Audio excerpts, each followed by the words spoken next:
ओम शांति। आज 22 अप्रैल 2025। आज के ईश्वरीय महावाक्यों में हमारे परमपिता परमात्मा शिव कहते हैं, मीठे बच्चे, तुम्हारा ये मोस्ट वैल्यूबल समय है। इसमें तुम बाप के पूरे पूरे मददगार बनो। मददगार बच्चे ही ऊंच पद पाते हैं। तुम्हारा ये मोस्ट वैल्यूबल समय है। इसमें तुम बाप के पूरे पूरे मददगार बनो। मददगार बच्चे ही ऊंच पद पाते हैं। प्रश्न: सर्विसेबल बच्चे कौन सी बहानेबाजी नहीं कर सकते? उत्तर: सर्विसेबल बच्चे ये बहाना नहीं करेंगे कि बाबा यहाँ गर्मी है, यहाँ ठंडी है, इसलिए हम सर्विस नहीं कर सकते। थोड़ी गर्मी हुई या ठंडी पड़ी तो नाजुक नहीं बनना है। ऐसे नहीं, हम तो सहन ही नहीं कर सकते। इस दुखधाम में दुख सुख, गर्मी सर्दी, निंदा स्तुति सब सहन करना है, बहानेबाजी नहीं करनी है। गीत है, धीरज धर मनुआ धीरज धर। ओम शांति। बच्चे ही जानते हैं कि सुख और दुख किसको कहा जाता है। इस जीवन में सुख कब मिलता है और दुख कब मिलता है, सो सिर्फ तुम ब्राह्मण ही नंबरवार पुरुषार्थ अनुसार जानते हो। ये है ही दुखों की दुनिया। इनमें थोड़े टाइम के लिए दुख सुख स्तुति निंदा सब कुछ सहन करना पड़ता है। इन सब से पार होना है। कोई को थोड़ी गर्मी लगती तो कहते हम ठंडी में रहें। अब बच्चों को तो गर्मी में अथवा ठंडी में सर्विस करनी है ना। इस समय ये थोड़ा बहुत दुख भी हो तो नई बात नहीं, ये है ही दुख धाम। अब तुम बच्चों को सुखधाम में जाने के लिए पूरा पुरुषार्थ करना है। ये तो तुम्हारा मोस्ट वैल्यूबल समय है। इसमें बहाना चल ना सके। बाबा सर्विसेबल बच्चों के लिए कहते हैं, जो सर्विस जानते ही नहीं वह तो कोई काम के नहीं। यहाँ बाप आए हैं भारत को तो क्या विश्व को सुखधाम बनाने। तो ब्राह्मण बच्चों को ही बाप का मददगार बनना है। बाप आया हुआ है तो उनकी मत पर चलना चाहिए। भारत जो स्वर्ग था सो अब नर्क है। उनको फिर स्वर्ग बनाना है, ये भी अब मालूम पड़ा है। सतयुग में इन पवित्र राजाओं का राज्य था, बहुत सुखी थे। फिर अपवित्र राजाएं भी बनते हैं। ईश्वर अर्थ दान पुण्य करते हैं। ईश्वर अर्थ दान पुण्य करने से तो उनको भी ताकत मिलती है। अभी तो है प्रजा का राज्य, लेकिन ये कोई भारत की सेवा नहीं कर सकते। भारत की अथवा दुनिया की सेवा तो एक बेहद का बाप ही करते हैं। अब बाप बच्चों को कहते हैं, मीठे बच्चे, अब हमारे साथ मददगार बनो। कितना प्यार से समझाते हैं। देही अभिमानी बच्चे समझते हैं, देह अभिमानी क्या मदद कर पाएंगे, क्योंकि माया की जंजीरों में फंसे हुए हैं। अब बाप ने डायरेक्शन दिया है कि सबको माया की जंजीरों से, गुरुओं की जंजीरों से छुड़ाओ। तुम्हारा धंधा ही ये है।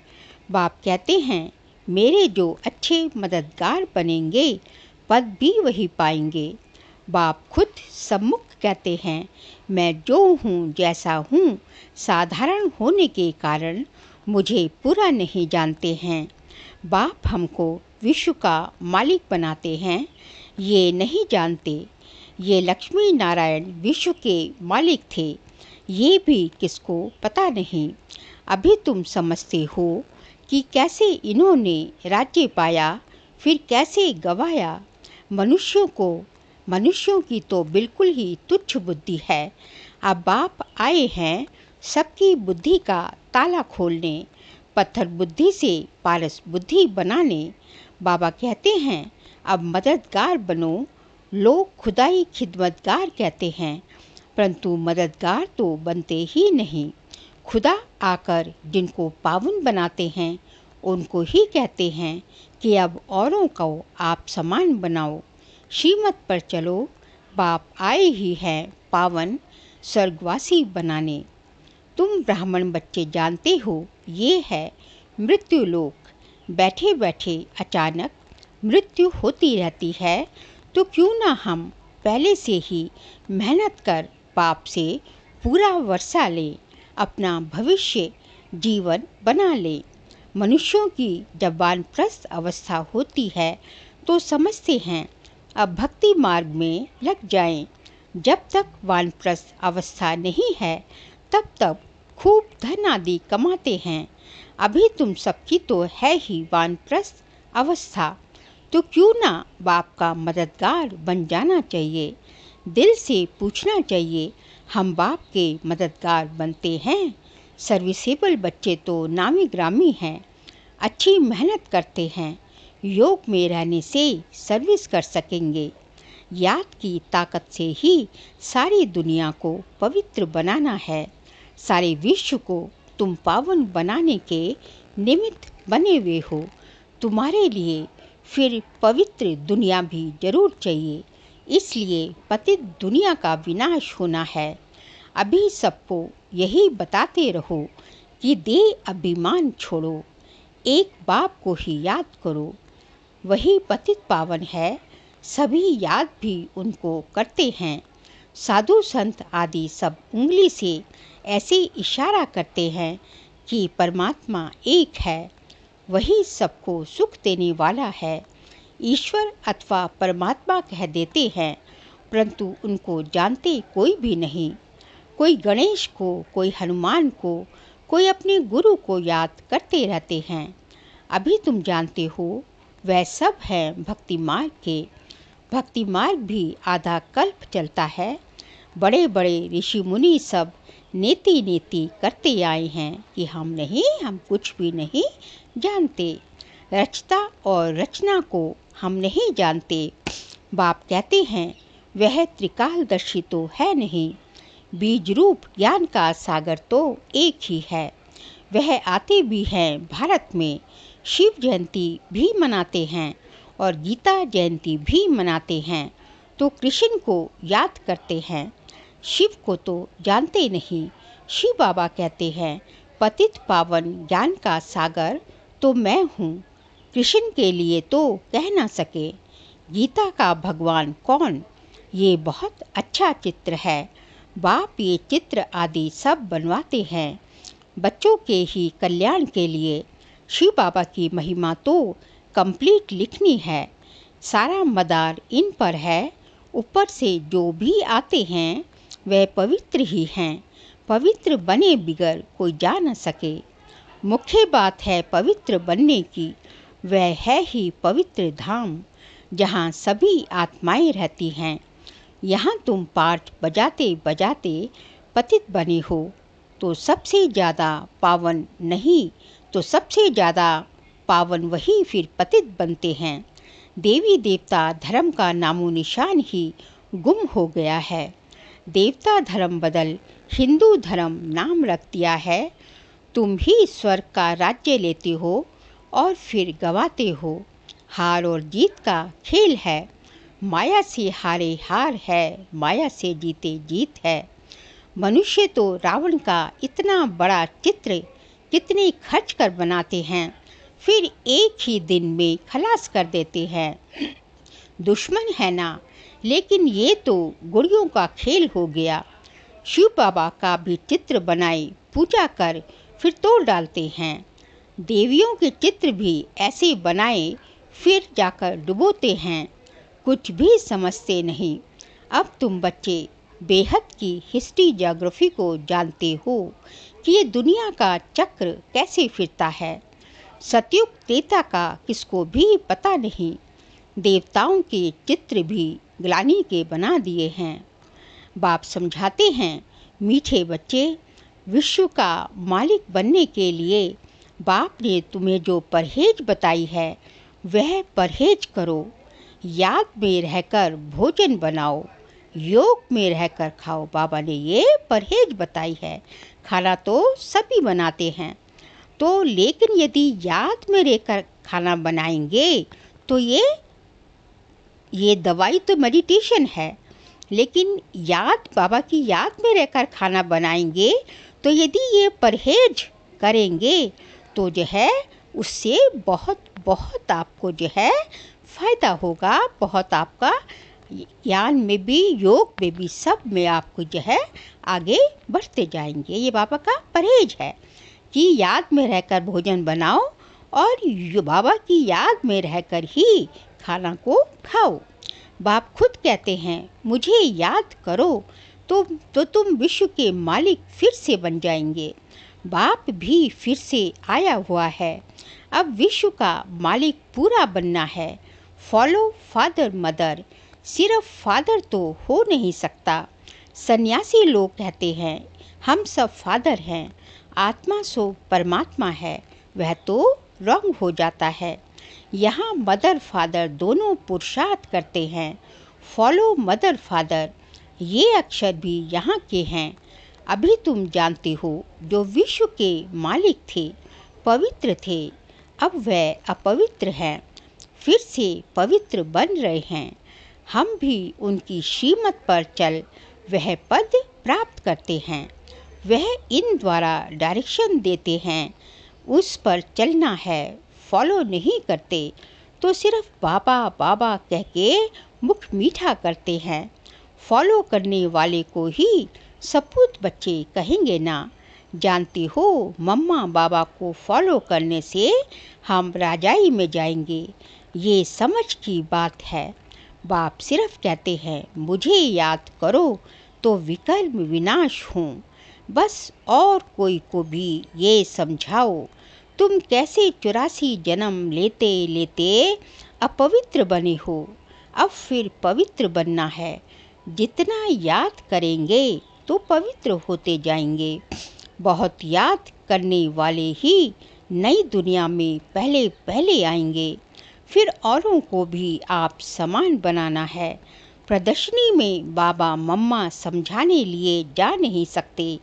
बाहर से कोई बड़ा आदमी आता है तो कितने ढेर मनुष्य जाते हैं उनको देखने के लिए, ये कौन आया है। इसलिए बाबा कहते हैं कितने ढेर मनुष्य जाते हैं, ये तो कितना गुप्त है। बाप कहते हैं मैं इस ब्रह्मा तन से बोलता हूँ, मैं ही इस बच्चे का रिस्पॉन्सिबल हूँ। तुम हमेशा समझो शिव बाबा बोलते हैं, वह पढ़ाते हैं। तुमको शिव बाबा को ही देखना है, इनको नहीं देखना है, ब्रह्मा को नहीं देखना है। अपने को आत्मा समझो और परमात्मा बाप को याद करो। हम आत्मा हैं, आत्मा में सारा पाठ भरा हुआ है। ये नॉलेज बुद्धि में चक्र लगानी चाहिए। सिर्फ दुनियावी बातें ही बुद्धि में होंगी तो गोया कुछ नहीं जानते, बिल्कुल ही बदतर है। परंतु ऐसे ऐसे का भी कल्याण तो करना ही है। स्वर्ग में तो जाएंगे परंतु ऊंच पद नहीं पाएंगे। सजाएं खाकर जाएंगे, ऊंच पद कैसे पाएंगे वह तो बाप ने समझाया है। एक तो स्वदर्शन चक्रधारी बनो और बनाओ, योगी भी पक्के बनो और बनाओ। बाप कहते हैं मुझे याद करो, तुम फिर कहते बाबा हम भूल जाते हैं। लज्जा नहीं आती? बहुत हैं जो सच बताते नहीं, भूलते बहुत हैं। बाप ने समझाया है कोई भी आए तो उनको बाप का परिचय दो। अब 84 का चक्र पूरा होता है, वापिस जाना है। राम गयो रावण गयो, इसका भी अर्थ कितना सहज है। जरूर संगम युग होगा जबकि राम का और रावण का परिवार है। ये भी जानते हो सब विनाश हो जाएंगे, बाकी थोड़े रहेंगे। कैसे तुमको राज्य मिलता है वह भी थोड़ा आगे चल सब मालूम पड़ जाएगा। पहले से ही तो सब नहीं बताएंगे ना, फिर ये तो खेल हो ना सके, फिर वह तो खेल हो ना सके। तुमको साक्षी हो देखना है, साक्षात्कार होते जाएंगे। इस 84 के चक्र को दुनिया में कोई नहीं जानते। अभी तुम बच्चों की बुद्धि में है, हम वापिस जाते हैं। रावण राज्य से अभी छुट्टी मिलती है, फिर अपनी राजधानी में आएंगे। बाकी थोड़े रोज हैं। ये चक्र फिरता रहता है ना, अनेक बार ये चक्र लगाया है। अब बाप कहते हैं, जिस कर्म बंधन में फंसे हो उसको भूलो। गृहस्थ व्यवहार में रहते हुए भूलते जाओ। अब नाटक पूरा होता है, अपने घर जाना है। इस महाभारत लड़ाई बाद ही स्वर्ग के गेट्स खुलते हैं। इसलिए बाबा ने कहा है, ये नाम बहुत अच्छा है, गेटवे टू हेवन। कोई कहते हैं लड़ाइयाँ तो चलती आई हैं। बोलो, मुस्लिम की लड़ाई कब लगी है? ये मुस्लिम की अंतिम लड़ाई है। 5000 वर्ष पहले भी जब लड़ाई लगी थी तो ये यज्ञ भी रचा था। इस पुरानी दुनिया का अब विनाश होना है, नई राजधानी की स्थापना हो रही है। तुम ये रूहानी पढ़ाई पढ़ते हो राजाई लेने के लिए। तुम्हारा धंधा है रूहानी, जिस्मानी विद्या तो काम आनी नहीं है। शास्त्र भी काम नहीं आएंगे, तो क्यों ना इस धंधे में लग जाना चाहिए। बाप तो विश्व का मालिक बनाते हैं। विचार करना चाहिए कौन सी पढ़ाई में लगे। वह तो थोड़ी डिग्रियों के लिए पढ़ते हैं, तुम तो पढ़ते हो राजाई के लिए। कितना रात दिन का फर्क है। वह पढ़ाई पढ़ने से चने भी मिलेंगे या नहीं पता थोड़ी ही है। किसका शरीर छूट जाए तो भूगरे भी गए, चने भी गए। ये कमाई तो साथ चलने की है, मौत तो सिर पर खड़ा है। पहले हम अपनी पूरी कमाई कर लें। ये कमाई करते करते दुनिया ही विनाश हो जानी है। तुम्हारी पढ़ाई पूरी होगी तब ही विनाश होगा। तुम जानते हो, जो भी मनुष्य मात्र हैं उनकी मुट्ठी में है भूगरे मूंगरे चना, उसको ही बंदर मिसल पकड़ बैठे हैं। बंदर पकड़ के बैठता है ना अपनी मुट्ठी में चनों को। अब तुम रत्न ले रहे हो इस भूंगरों से ममत्व छोड़ो। जब अच्छी रीति समझते हैं तब भूंगरों की मुट्ठी को छोड़ते हैं। ये तो सब खाक हो जाना है। अच्छा, मीठे मीठे सिकिल दे बच्चों प्रति माता पिता बाप दादा का याद प्यार और गुड मॉर्निंग।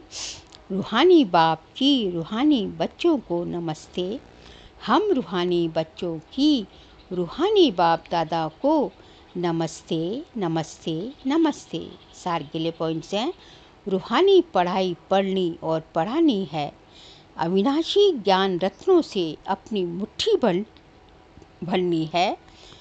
चनों के पीछे समय नहीं गंवाना है। सेकंड पॉइंट, अब नाटक पूरा होता है, इसलिए स्वयं को कर्म बंधनों से मुक्त करना है। स्वदर्शन चक्रधारी बनना और बनाना है। मदर फादर को फॉलो कर राजाई पद का अधिकारी बनना है। आज का बाबा का वरदान है, संकल्प को भी चेक कर व्यर्थ के खाते को समाप्त करने वाले श्रेष्ठ सेवाधारी भव। संकल्प को भी चेक कर व्यर्थ के खाते को समाप्त करने वाले श्रेष्ठ सेवाधारी भव। श्रेष्ठ सेवाधारी वह है जिसका हर संकल्प पावरफुल हो। एक भी संकल्प कहाँ भी व्यर्थ ना जाए, क्योंकि सेवाधारी अर्थात विश्व की स्टेज पर एक्ट करने वाले सारी विश्व आपकी कॉपी करती है। यदि आपने एक संकल्प व्यर्थ किया तो सिर्फ अपने प्रति नहीं किया, लेकिन अनेकों के निमित्त बन गए। इसलिए अब व्यर्थ के खाते को समाप्त कर श्रेष्ठ सेवाधारी बनो। स्लोगन है, सेवा के वायुमंडल के साथ बेहद की वैराग्य वृत्ति का वायुमंडल बनाओ। सेवा के वायुमंडल के साथ बेहद की वैराग्य वृत्ति का वायुमंडल बनाओ। पापा कहते हैं सेवा का वायुमंडल तो होना ही चाहिए कि आपके हर चीज़ से, आपके संकल्प, बोल, कर्म सब से सेवा हो। ये वायुमंडल तो बनाना ही है, लेकिन इसके साथ साथ वैराग्य वृत्ति, बेहद की वैराग्य वृत्ति, मतलब बेहद की वैराग्य वृत्ति का भी जो एक जो है लहर दौड़ जाए कि सबको, आत्माओं को जो है बेहद की वैराग्य वृत्ति आना शुरू हो जाए। बेहद की वैराग्य, जबकि जब तक बेहद की वैराग्य वृत्ति नहीं आएगी तब तक जो है आपको जो है आप इच्छा मात्रम विद्या बन नहीं सकते। आपका जो है इच्छाएं जो है ख़त्म नहीं हो सकती, इच्छाएं कम नहीं हो सकती। और जैसे जैसे इच्छाएं दोनों एक दूसरे के जो है पूरक हैं, जब इच्छाएं कम होती जाएगी वैसे ही बेहद की वैरागी वृत्ति आती जाएगी, और बेहद की वैरागी वृत्ति आएगी तो इच्छाएं कम होती जाएगी। ये दोनों एक दूसरे को कॉम्प्लीमेंट करते हैं। इसलिए अब ये दोनों चीज़ें चाहिए, सेवा का वायुमंडल और बेहद की, हद की वैराग्य वृत्ति तो बहुत बार देखी जाती है, शमशानी वैराग्य भी कहते हैं। फिर कहीं जो है किसी वस्तु से, किसी व्यक्ति से, किसी पर्टिकुलर परिस्थिति से ऐसे वैराग्य टाइम टू टाइम आता रहता है जीवन में। लेकिन बेहद की वैराग्य वृत्ति कि ये सब कुछ जो दिख रहा है आंखों से, ये सब विनाश होना है, इन सब दुनिया से, बेहद पुरानी दुनिया से ही वैराग्य हो जाए, अब इसकी ज़रूरत है, इसका वायुमंडल बनाना है। और आज का अप्रैल मास का व्यक्ति इशारे का सब्जेक्ट है कंबाइंड रूप की स्मृति से सदा विजयी बनो। आज का पॉइंट है संगम युग है ही कंबाइंड रहने का युग, बाप से अकेले हो नहीं सकते, सदा के साथी हो। सदा बाप के साथ रहना अर्थात सदा संतुष्ट रहना। बाप और आप सदा कंबाइंड हो तो कंबाइंड की शक्ति बहुत बड़ी है। एक कार्य के बजाय 1000 कार्य कर सकते हो, क्योंकि 1000 भुजाओं वाला बाप आपके साथ है। अच्छा, ओम शांति।